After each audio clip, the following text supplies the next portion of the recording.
함께 나누실 하나님 말씀은 고린도전서 15장 12절부터 19절까지 말씀입니다. 고린도전서 15장 12절부터 19절까지 말씀입니다. 신약성경 282면 고린도전서 15장 12절부터 19절까지 말씀을 저와 여러분들이 한 절씩 교독하겠습니다.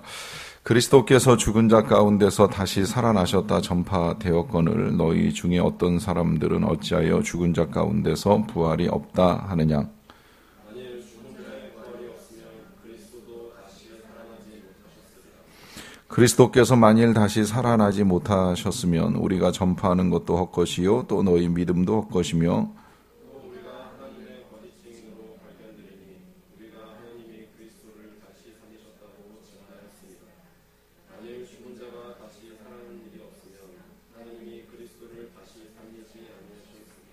만일 죽은 자가 다시 살아나는 일이 없으면 그리스도도 다시 살아나신 일이 없었을 터이요.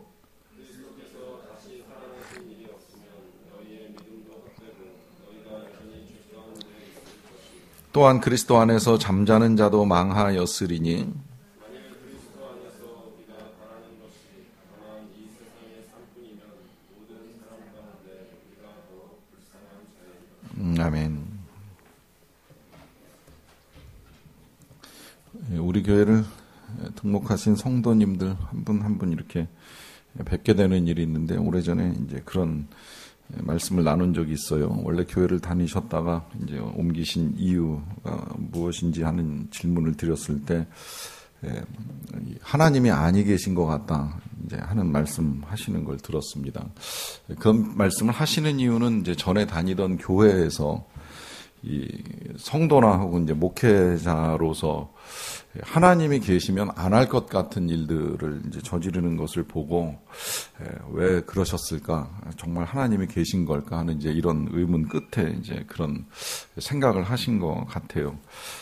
그분 뵈면서 제가 그런 말씀을 드렸어요. 조금 더 다녀보시라고, 우리 교회를 다녀보시고 진짜 하나님이 계신지 아니 계신지를 이제 다시 확인하실 수 있는 시간을 좀 가지셨으면 좋겠다 하는 말씀을 드린 일이 있습니다.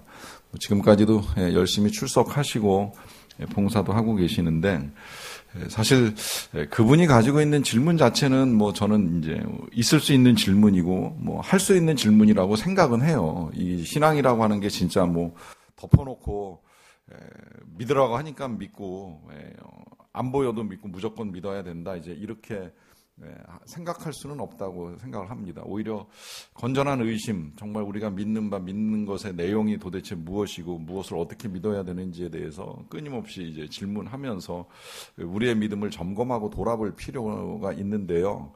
다만 이제 그런 믿음을 가지는 데 있어서 조심해야 될 것이 있습니다. 그건 뭐냐면 우리의 생각으로 판단해버리고 마는 거죠. 엄연한 진리와 엄연한 사실이 존재하고 있음에도 불구하고 내가 못 보고 내가 경험하지 못하고 내가 듣지 못했다고 해서 마치 그 사실이 존재하지 않는 것처럼 예를 들어서 이렇게 생각하면 되게 멍청하다고 쉽게 생각할 거예요. 나는 미국을 가본 적이 없어서 미국이 있는 줄을 모르겠다. 아주 웃기는 이야기가 되는 거잖아요. 내가 안 가봤다고. 내가 뉴욕에 안 가보고 뭐 LA에 안 가봤다고 해서 미국은 없는 것 같아. 이렇게 말하면 철저적으로 내 생각에 의해서 모든 걸 결정해버리는 거예요. 내 경험에 의해서만 결정해버리는 거잖아요. 이미 그곳에 살고 있는 사람도 많고 갔다 와본 사람도 많은데 실제한다는 게 너무나도 분명한데 그 실제하고 있는 사실이 내가 경험하지 못했다고 해서 믿을 수 없다라고 한다는 건 그건 이제 어리석은 일이 될 수 있다고 말씀을 드리는 겁니다. 지금 하나님이 계신지 안 계신지 또 예수님이 살아계신지 안 계신지에 대해서 이야기를 하는 것도 이제 그런 생각이 될 수 있다라고 하는 거예요. 예수님이 살아계신 거, 하나님이 실제하는 건 너무나도 분명한 진리이고 사실인데 내가 경험해 본 적이 없다고 해서 없는 것 같다, 아니 계신 것 같다. 그러니까 제가 이제 속단하지 마시고 더 다녀보시고 더 들어보시고 더 경험해 보시고 진짜 하나님이 살아계신가 하는 것을 분명하게 아실 수 있도록 하시라 이제 그런 부탁을 드렸습니다. 이것이 우리가 지금 이제 계속해서 부활에 관한 말씀을 이제 다루고 있는데요. 이 부활에 관한 말씀을 다루는 데 있어서 가장 중요한 건 뭐냐면 이 부활이 엄연한 사실이라고 하는 거예요. 사실. 이것이 진짜 사람이 죽었다가 살아난 게 맞아? 그리고 그 살아나신 예수님이 더더군다나 지금까지 살아계신다는 게 맞아? 뭐 잠깐 죽었다가 살아난 사람은 있는지 모르겠지만 그 사람이 다시 죽는 일은 봤어도 그 사람이 지금까지 살아있다라고 하는 것을 우리가 믿을 수 있어 없어 이렇게 생각을 할 수는 있는데요. 그런데 어떻게 생각하든 부활은 엄연한 사실이라는 거예요. 놀랍게도 그 성경은 사도행전부터 시작을 해서 그 다음에 이제 요한계시록에 이르기까지 계속해서 이 부활에 관한 것들을 우리에게 알려주는데, 뭐 심지어 뭐 사도행전뿐만이 아니라 사실은 복음서도 부활 때문에 쓰여졌어요. 부활 이후에 쓰여진 거예요. 이게 예수님의 일대기를 쓰기 위해서 복음이 쓰여진 게 아니라 부활하신 예수님을 보고 난 다음에 그 부활하신 예수님이 부활하시기 전에 어떤 일을 하셨고 어떤 말씀을 하셨는가, 이거 조금 정리하고 어떻게 죽으시고 어떻게 부활하셨는가를 알려주기 위해서 복음서가 쓰여진 거지, 부활이 없으면 복음서도 의미가 없는 것이고, 부활이 없으면 사도행전의 역사 다 거짓말이고, 부활이 없으면 편지 계시까지 다 이제 크게 중요하지 않다라고 하는 거예요. 그런데 이런 내용을 담은 복음서나 사도행전이나 서신서나 그 어디에도 부활을 변증하지는 않는다는 거예요. 변증이라고 하는 거 아시잖아요. 증거가 불충분할 때라든지, 아니면 상대방이 사실로 믿지 못할 때, 아니면 내가 사실이라는 것을 좀 더 강하게 주장하기 위해서, 이게 이제 법정으로 가면 변호가 되는 것이고, 이게 이제 이렇게 강의 같은 설교가 진행될 때에는 이제 변증이 되는 것인데, 이 변증의 절차를 거치지 않고 부활은 선포가 됐던 거예요. 왜냐하면 사실이기 때문에 선포가 되는 겁니다. 사실에다가 어떤 과학적 증거나 물리적 증거나 현실적 증거를 가지고 설명을 하지는 않잖아요. 원래 사실은 사실 그 자체로 존재하는 겁니다. 요새는 워낙 거짓이 난무한 세상에 살다 보니까 법정에서 진행되는 건 누가 거짓말을 적게 하고 어떤 게 사실이냐 하는 걸 밝히기 위해서 이제 검사도 나오고 변호사도 나와가지고 이제 긴 시간 동안, 이게 판사도 판단이 안 되니까 자꾸 여러 번 불러가지고 듣고 보고 이제 하면서 사실관계를 밝히기 위해서 애를 쓰고 어느 정도 사실이 확인됐다 싶으면 판결을 내리는 거거든요. 그런데 부활은 그런 과정을 거치지 않았어요. 처음에 부활은 그냥 선포된 거예요. 이런저런 과학적 증거나 물리적 증거를 가지고 예수님이 부활하신 게 틀림없습니다. 그러니 한번 믿어보세요. 이렇게 전달된 내용이 아니라는 거예요. 그는 살아나셨다는 거예요. 이게 처음 선포된 복음입니다. 베드로와 요한이 예수님 부활 보고 성령 경험하고 난 다음에, 그 다음에 그들이 그렇게도 두려워하던 예루살렘 광장에 나가가지고 제일 먼저 선포한 내용이 변증이 아니었어요. 너희들은 죽였다. 그를 십자가에 못 박아 죽였지만 하나님은 그를 살려내셔서 그로 하여금 우리의 주와 그리스도가 되게 하셨다라고 하는 사실에 대한 선포였고요. 그 사실에 대한 선포이기 때문에 오늘도 사도 바울이 이 부활에 관해서 말씀을 하시면서 부활이 사실인 증거들을 갖다 대기 위해서 애를 쓰진 않았어요. 다만 이제 부활을 알려주기 위해서 이거는 그냥 이루어진 일이 아니라 성경대로 구약과 구약에서 이미 많은 예언들이 있었고 성경대로 이루어진 일이라고 하는 것, 이것도 그냥 성경대로라고 말씀하신 것이 증거로 제시하는 게 아니라 이 예수님의 죽으시고 부활한 일이 우연적 사건이 아니라는 걸 밝히기 위한 겁니다. 다시 말하면 하나님의 계획 속에 진행된 일이라고 하는 거, 지난 시간에도 잠깐 말씀을 드렸고요.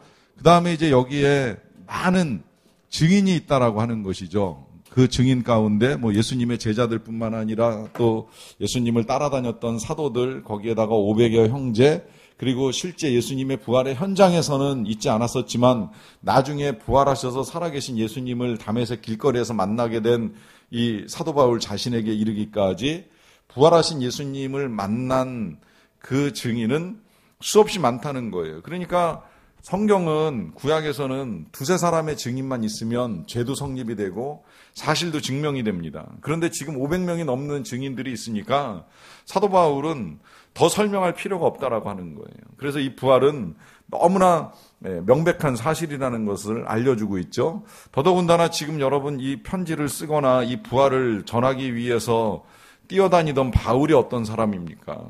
바울은 기독교를 요만큼도 인정하지 않던 사람이에요. 오히려 기독교라고만 하면 치를 떨면서 기독교인들을 잡아서 감옥에 넣거나 죽이기 위해서 애를 썼던 사람이에요. 또 실제로 그로 인해서 스데반 같은 분들이 죽음 당하는 일들을 겪었던 일도 있었어요.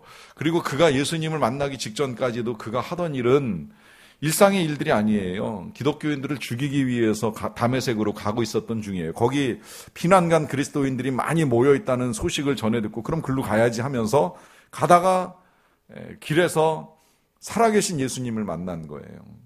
사실 이제 여기서 우리가 부활에 대한 시각을 좀 더 넓혀야 될 필요가 있는데 그건 뭐냐면 부활은 단순히 우리 예수님이 죽었다 살아나셨다라고 하는 것이 아닙니다. 그보다 더 중요한 건 죽었다 살아나신 예수님이 지금도 살아계신다는 거예요. 그리고 그 지금도 살아계신 예수님이 이제는 우리의 주인이 분명하다는 거예요. 여기서 중요하니까 아예 말씀을 좀 보고 넘어갔으면 좋겠는데요. 성경을 한 군데만 좀 찾아보겠습니다. 사도행전 2장 36절입니다. 사도행전 2장 36절, 신약성경 190면인데요. 2장 36절 같이 한번 읽어보겠습니다. 시작. 그런즉 이스라엘 온 집은 확실히 알지니 너희가 십자가에 못 박은 이 예수를 하나님이 주와 그리스도가 되게 하셨느니라 하니라. 그래요. 자, 여기서 지금 선포하고 있잖아요. 확실히 알았으면 좋겠는데, 이스라엘 온 백성들은 알았으면 좋겠는데, 너희가 십자가에 못 박은 이 예수를 하나님이 주와 그리스도가 되게 하셨느니라 하면서 부활의 일을 통해서 우리 예수님이 주와 그리스도가 되게 하셨다라고 하는 겁니다. 주와 그리스도.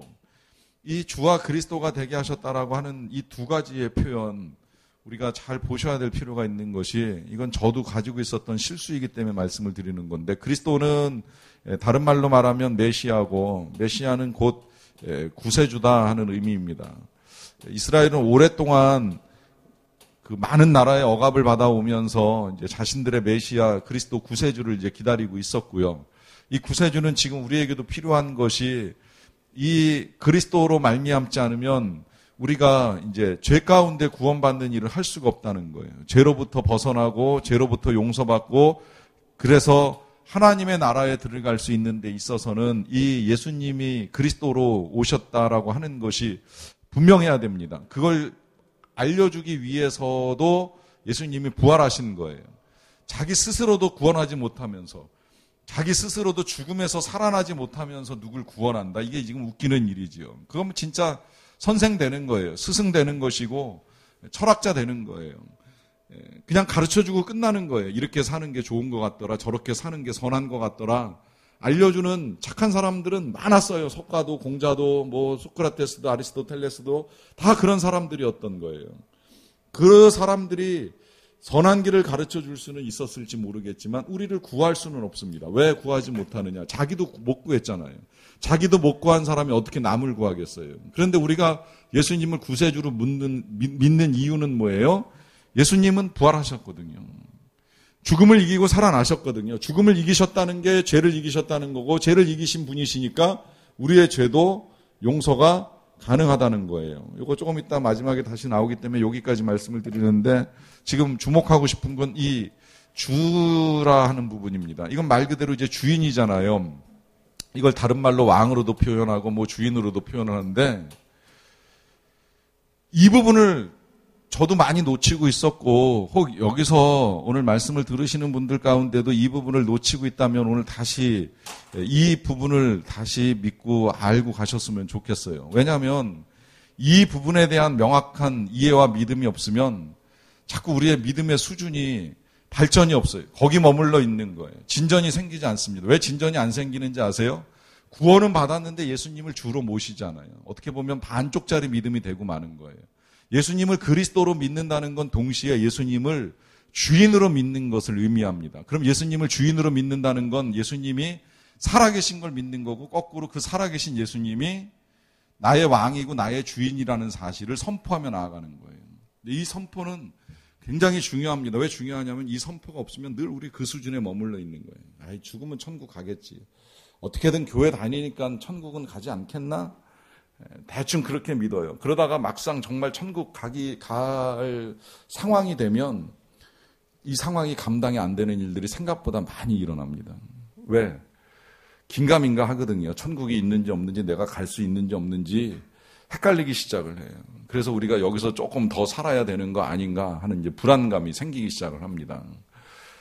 실제로요, 어떤 선교사님이 아프리카에서 선교를 하시는데, 선교의 전략 가운데 한 가지는 그 선교지에서 가장 높은 사람 내지는 이제 우두머리 되는 사람을 먼저 선교하는 방법이 있어요.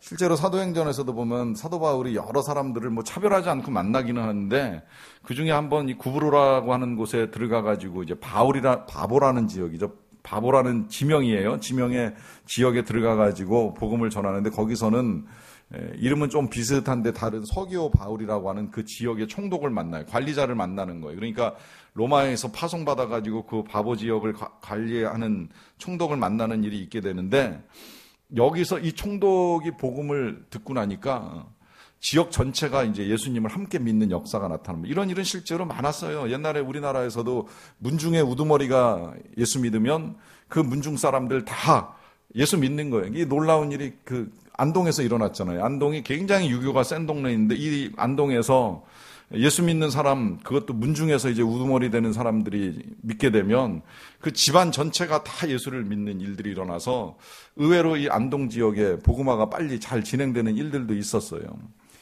특히 이 아프리카 이제 이런 지역에 가면 추장한 사람 예수 믿으면 그 부족은 다 예수 믿게 되는 일들도 일어나거든요. 그런데 그거 아는 어떤 선교사가 그 지역에 들어가가지고 선교하면서 이 추장한테 이제 좋은 일 많이 해주면서 이제 조금씩 설득해 나갔어요. 마음도 많이 열었어요. 그리고 이제 추장이 죄인이라는 사실을 어느 정도 좀 받아들이게끔 그걸 가르쳐 주고 난 다음에 그 죄를 용서받으려면 그리스도의 십자가가 필요했다. 이제 여기까지는 뭐 진짜 추장이 다 이제 긍정적으로 받아들였어요. 이제 문제는 그 다음입니다. 그 다음에 그 예수님이 부활하셨다. 그리고 부활하신 예수님을 믿을 때에 우리도 이제 용서함을 받고 부활한다 하는, 여기에 이제 추장이 부딪히기 시작을 한 겁니다. 우리가 부활한다고? 우리도 다시 살아난다고? 그게 말이 되는 거야? 하는 이제 질문을 하기 시작한 거예요. 그래서 예수님의 부활이 우리에게 그 사실을 알려주는 겁니다. 이렇게 가르쳐 줬는데, 문제는 추장이 이제 받아들이질 못하는 거예요. 왜 받아들이지 못하느냐? 내가 죽인 그 사람들도 다 살아나면 난 어떻게 해, 이제. 이게 걱정이 되는 거예요. 이 부활이 좀 어렵습니다. 그래서 내가 죽인 사람이 살아난다. 물론 죽인 사람이 없는 우리들한테야 뭐 그게 그렇게 중요한 문제가 아닐 수 있는지 모르겠지만, 이제 지금 이 추장 같은 삶을 살았던 사람들, 내지는 지금 이 고린도 사람들이 이제 이게 어려운 거예요. 왜냐하면 헬라 사상은 죽은 사람이 살아난다고 가르치지 않았었거든요. 오히려 그들은 영혼은 육신 안에 갇혀있는 감옥이라고 생각을 한 거예요.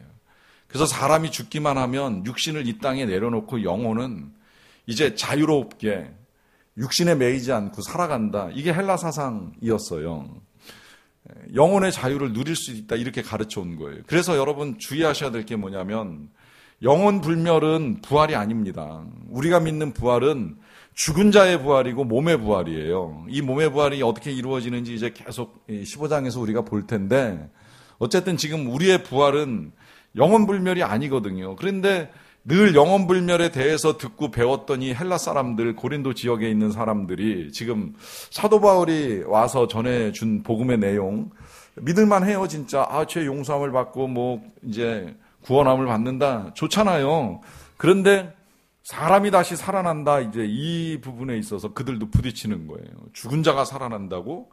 몸은 더러운 거고 몸은 감옥인데 왜 우리가 다시 육신의 부활과 함께 우리의 영혼이 몸에 갇혀야 되느냐, 이제 이걸 받아들일 수가 없는 거예요. 그렇게 생각하는 사람들이 교회 안에 있었던 겁니다. 그러다 보니까 사도 바울이 지금 이렇게 쭉 열거하는 부활을 말하면서 이제 예수님이 주신 우리의 부활이 어떠한가 하는 것을 설명해 주는데요. 보시면 고린도전서 15장 12절에 이제 이렇게 말씀합니다. 그리스도께서 죽은 자 가운데서 다시 살아나셨다. 이게 가장 중요한 명제입니다. 이 지금 다시 살아나셨다, 전파되었다고 말씀하잖아요. 자, 여기서 전파되는 것 자체가 복음인데 복음의 내용이 뭐예요? 그리스도께서 죽었다가 죽은 자 가운데서 다시 살아나셨다 하는 것이 전파된다는 거예요. 여기서도 사도 바울은 역시 현재 완료형을 쓰고 있습니다. 지금까지 전파되고 있는 그것은 예수님이 부활하셔서 지금까지 살아 계신다는 거예요. 그렇게 살아 계신 예수님이 전파되었거늘 너희 중에서 어떤 사람들은 어찌하여 죽은 자 가운데서 부활이 없다 하느냐라고 하면서 예수님은 부활했을지 모르지만 우리는 아니다. 이제 이렇게 생각하는 사람들이 있다는 거예요. 이렇게 생각하는 이유는 앞서 말씀드린 대로 헬라 철학의 영향도 있지만 또 어떤 것도 있느냐면요. 실은 부활하는 것을 기쁨으로 받아들이지 못하는 상태에 있을 가능성이 많습니다. 왜 우리가 죽음을 통과해서 계속 살아가야 되지 하는 여기에 대한 이제 질문이 남아있는 사람들이 있어요. 여기 여러 가지 이유가 있을 수 있는데 아까 말씀드린 것처럼 그 주장처럼 자기가 잘못 살았거든요. 그러다 보니까 이제 부활이 오히려 더 끔찍한 일이 되는 거예요. 행여라도 자기가 죽인 사람이 부활해서 자기를 만난다 그러면 좋은 얼굴로 만나겠습니까? 이게 이제 걱정스러운 거죠. 그래서 부활을 믿기 싫어하고 부활을 인정하지 않는 사람들 중에는 지금 현재까지의 삶 가운데 그냥 끝이 더 좋은 거예요. 죽음이 끝이었으면 좋겠는 거예요. 실제 저는 그런 사람 많이 만나봤어요. 죽음이 웬 아무것도 없는 거 아니에요? 끝나는 거 아니에요? 뭐 이런 식으로 이제 그냥 본인이 생각하고 싶은 대로 믿고 싶은 대로 말하고 생각을 하는 거죠. 그러나 여러분 진짜 우리가 부활을 믿는다면 우리는 그렇게 말하지 않아요. 우리는 부활이 소망인 거예요.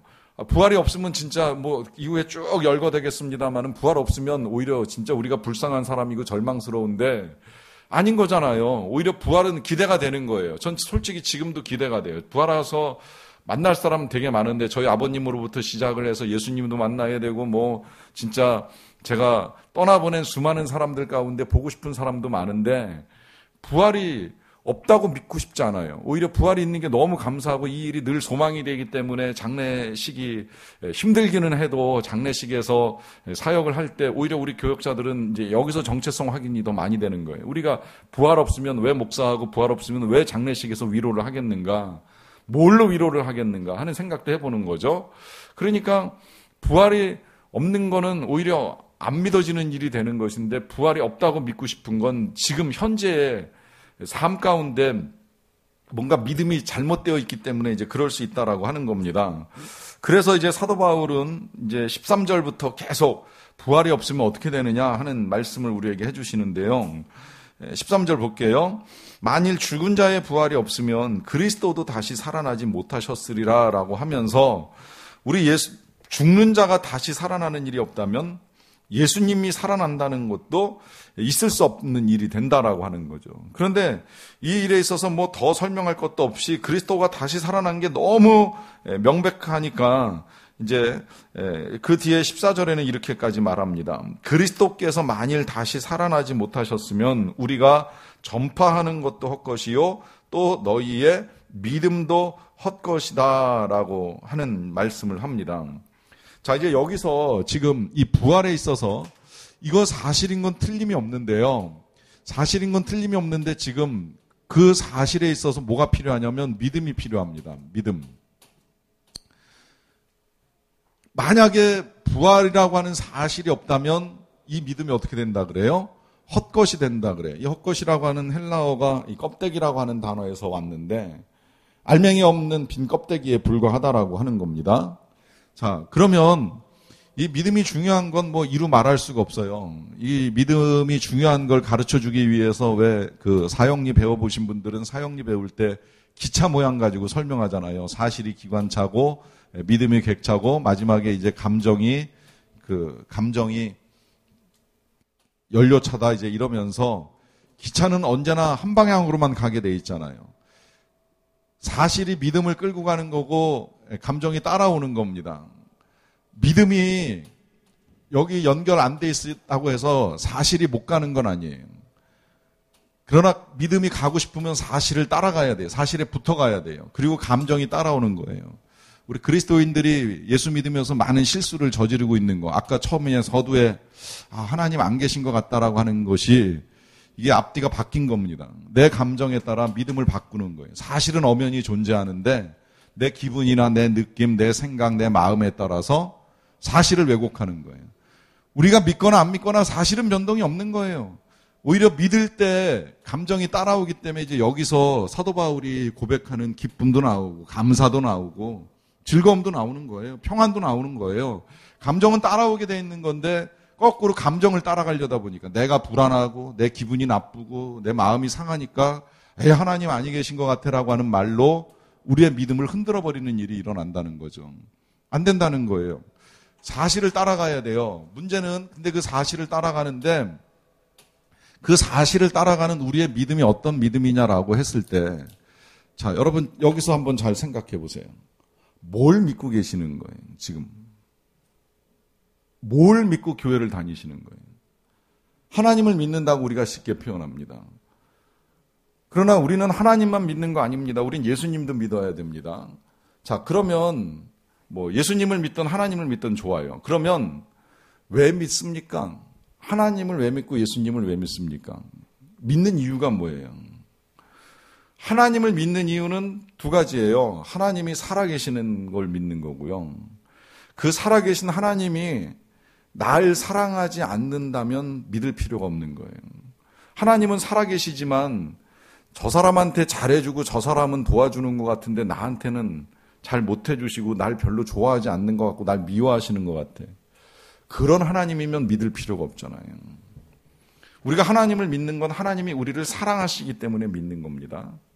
그런데 우리가 좀 전에 고백한 것처럼 이제 여기서 좀 헷갈리시는 분 좀 계실 거예요. 아, 진짜 사랑하시는 게 맞나? 날 사랑하시나? 날 사랑하시는데 왜 그러실까? 이제 이런 혼동이 조금 생기면 그 혼동 때문에 예수님이 오신 거예요. 그 사랑을 증명하기 위해서. 굳이 증명 안 하셔도 우리를 향한 하나님의 사랑은 너무 분명한데 이거 아직도 흔들리고 믿지 못하는 사람들이 있다 보니까 그 사랑을 증거하기 위해서 예수님이 오셔서 하신 일이 우리 죄 때문에 죽으시고 죄 때문에 부활하신 거예요. 이게 증거인 거예요. 그래서 우리가 예수님을 믿는다고 하는 것이 중요한 것이 뭐냐면 하나님의 사랑의 증거를 믿는 겁니다. 근데 하나님의 사랑의 증거를 믿을 때에 결국 이 믿음의 내용이라고 하는 것이 결국 이게 사실인데 하나님의 실제와 하나님의 사랑을 믿는 거잖아요. 그러면 이 사랑을 믿는다라고 했을 때에 그 사랑이 무엇으로 나타났느냐 했을 때 아까 말씀드린 대로 부활로 나타나는 거예요. 부활하셔서 우리의 주와 그리스도가 되심으로 예수님의 살아계신 걸 우리가 믿을 수 있게 된다라고 하는 거죠. 그런데 또 하나 우리가 여기서 짚고 넘어가야 될 것이 있어요. 그러면 믿는다라고 했을 때의 그 믿음은 뭐냐? 우리의 생각으로, 우리의 마음으로 그냥 그러면 믿지 뭐. 하나님이 나를 사랑하신다고 하니까 믿지 뭐. 또 예수님이 죽으셨다 살아나셨다고 하니까 그것도 믿지 뭐. 물론 여러분 이 고백은 굉장히 중요해요. 이 고백도 그냥 쉽게 나오는 거 아니라는 거 여러 번 들으셨을 거예요. 제가 이미 고린도전서 12장에서도 한번 짚고 넘어왔어요. 이 고백도 성령이 우리에게 하게 해주셔서 하는 고백이에요. 아무나 고백이 되는 게 아니에요. 그냥 고백하라고 해서 고백되는 거 아니에요. 아무리 설명하고 아무리 가르쳐도 고백이 안 될 수 있어요. 성령이 이 일을 도와주시기는 하는데 그런데 이 고백 가운데 이제 주의하셔야 될 게 지금 아까 말씀드린 겁니다. 그렇게 죽으시고 부활하심으로 우리를 살렸다만이 예수님을 믿는 게 아니라는 거예요. 진짜 믿음은 더 중요하고 진짜 믿음은 바로 여기서부터 시작이 되는 거예요. 예수님을 주인으로 믿는 거예요. 만왕으로 믿는 거예요. 왜 그렇게 믿을 수 있느냐? 살아나셨잖아요. 그분이 하나님이신 게 드러났잖아요. 예수님이 하나님의 아들인 게 확인됐잖아요. 죽었다가 지금까지 살아있는 사람이 없잖아요. 그가 살아있다는 건 무슨 이야기가 되는 거예요? 하나님이라는 이야기가 되는 거예요. 사람이면 죽었다가 살아난 사람이 없어요. 잠시 깨어난 사람은 있지만 또 죽었어요. 그러나 살아나셔서 영원히 살고 계시는 그분이 살고 계심으로 인하여서 하나님의 아들 되심이 확인된 겁니다. 그럼 이건 무슨 이야기가 되는 거예요? 이건 그가 하나님이시기 때문에 우리가 살아계신 예수님을 이제는 주인으로 모실 수 있다는 거예요. 그분을 믿고 따라갈 수 있다는 거예요.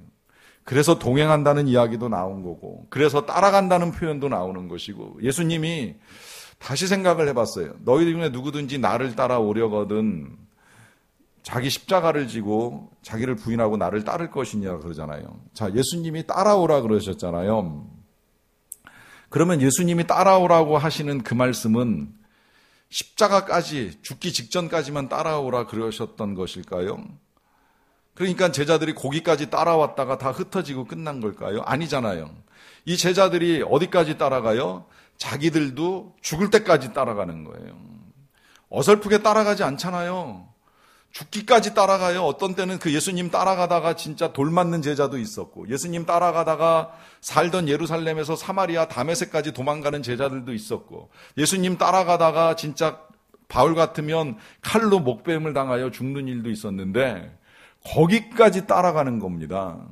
거기까지 따라오는 게 자기를 부인하고 십자가를 지고 따라오는 건데, 그렇게 예수님이 따라오라고 하시는 이유가 뭐예요? 예수님이 먼저 십자가에서 죽었으니까 나처럼 해봐라, 이거 아니에요. 그 예수님이 부활하신 것처럼 우리도 부활할 걸 믿고, 그 부활하신 예수님이 주인이니까 우리가 종이라는 사실을 인정하고 따라가는 거예요. 부활을 믿으면 주인이 바뀌어야 됩니다. 삶의 주인이 바뀌어야 됩니다.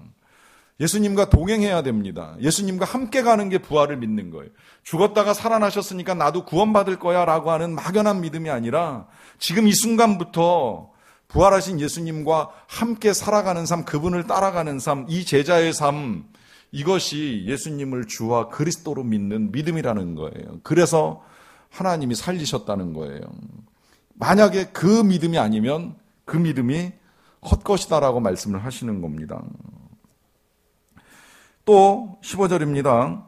우리가 하나님의 거짓 증인들이 발견되리니, 이게 지금 부활이 없으면 일어나는 일이에요. 하나님의 거짓 증인이라고 하는 건 뭐예요? 하나님을 거짓말로 전하는 사람이라는 거죠. 왜? 우리가 하나님이 그리스도를 다시 살리셨다고 증언하였음이라, 만일 죽은 자가 다시 살아나는 일이 없으면 하나님이 그리스도를 다시 살리지 아니하셨으리라 그래요.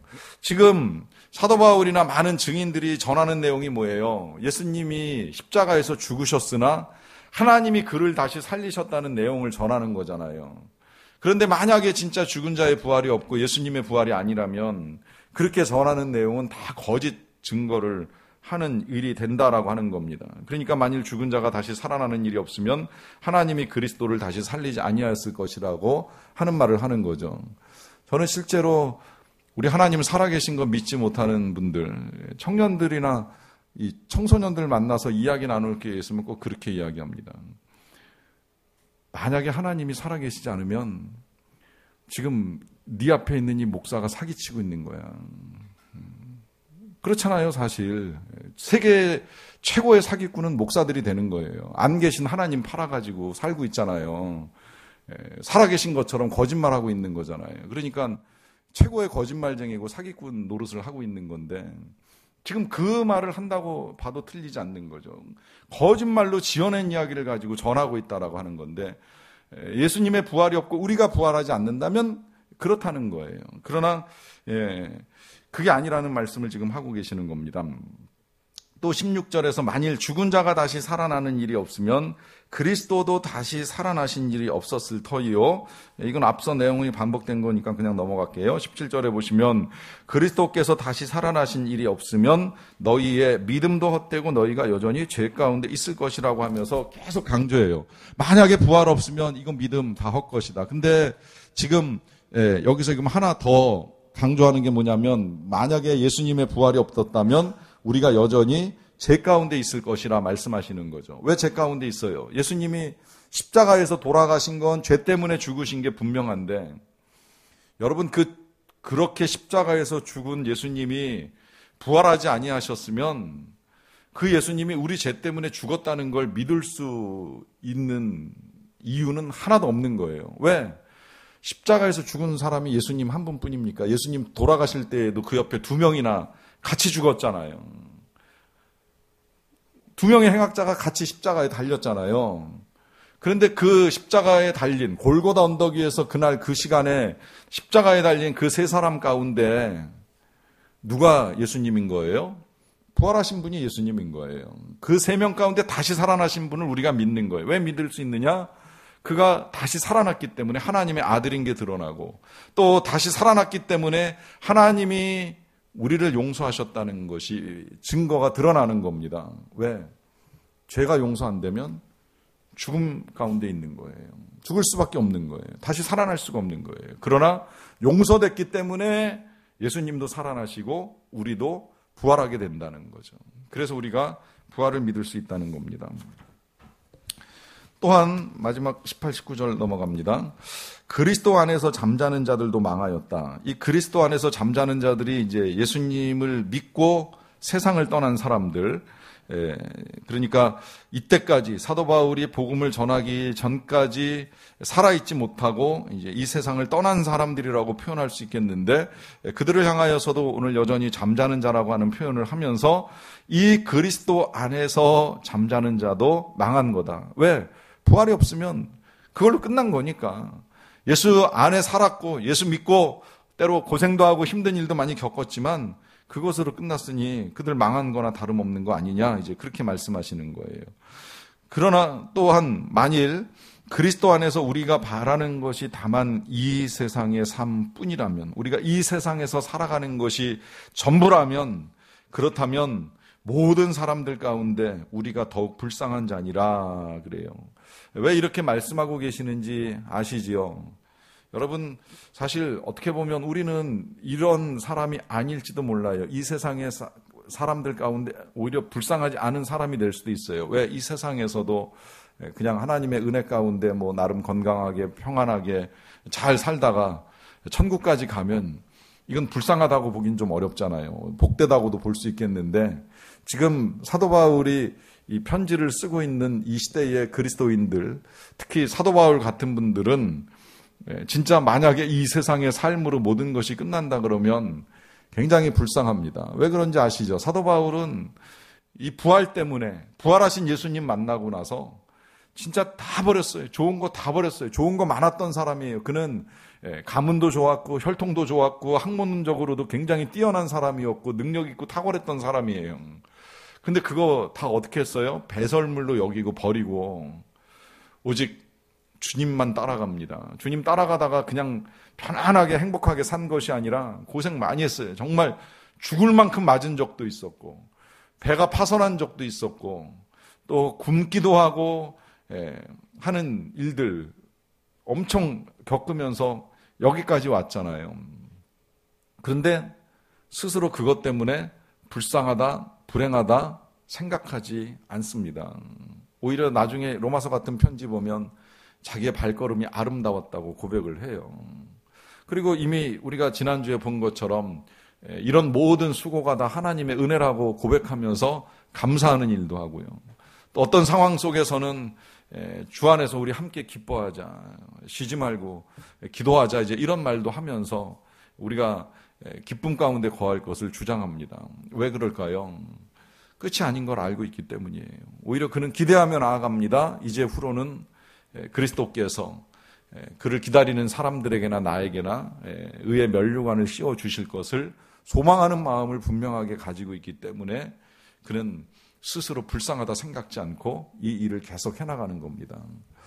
저는 이 표현 그대로 그냥 우리에게 적용해도 좋겠다는 생각이 들어요. 만약에 우리가 정말 이 세상 이 순간으로 끝난다고 한다면 저와 여러분들도 불쌍하죠. 주일마다 쉬지 못하고 주님 앞에 나와서 예배드리죠. 또 주중에 나와서 이렇게 말씀 듣죠. 또 이런저런 사역들로 봉사하고 수고하고 땀 흘리는 일들이 있는데 부활 없으면 다 헛된 일들에 빠져 있는 것이니 불쌍한 사람들이 될 수도 있습니다. 그러나 우리가 절대 우리 스스로를 그렇게 생각하지 말아야 되는 이유가 어디 있어요? 우리에겐 부활이 있습니다. 이게 단순히 영혼의 불멸이 아니라 우리의 몸이 살아나고 살아나는 그 순간에 몸만 살아나는 것이 아니라 정말 살아계신 예수님을 만나는 일이 일어나게 돼요. 그분을 따라갔던 삶이 헛되지 않다는 사실을 확인하게 돼요. 그분과 함께 영원히 살게 돼요. 그 영원히 사는 삶은 우리가 이 땅에서 누렸던 거와 겪었던 거와는 좋게 비교할 수 없는 영원한 영광의 일들이 예비되어 있다는 거예요. 그러하기 때문에 부활의 소망으로 살아가는 저와 여러분들이 되기를 간절히 축원합니다.